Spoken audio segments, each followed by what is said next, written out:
इगतपुरी तालुक्यातील अतिदुर्गम आदिवासी भागातील खैरेवाडी इथल्या बबनरावजी शेंडे यांचा रस्त्याअभावी दुर्दैवी मृत्यू झाला।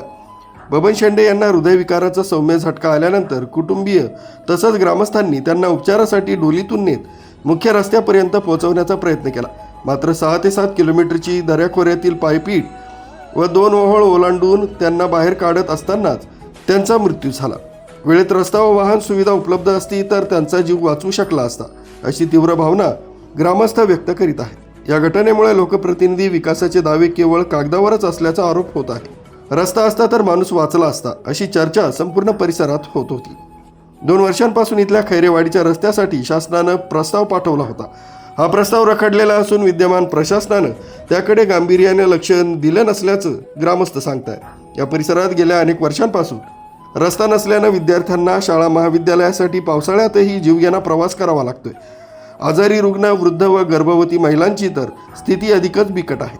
स्थानिक ग्रामस्थ वारंवार शासकीय कार्यालयात चक्रा मारतात, मात्र केवळ आश्वासनांशिवाय काहीही हाती येत नसल्याची तक्रार आहे। आदिवासी बहुल मतदारसंघात आजही आदिवासी समाज मूलभूत सुविधांपासून वंचित राहतो।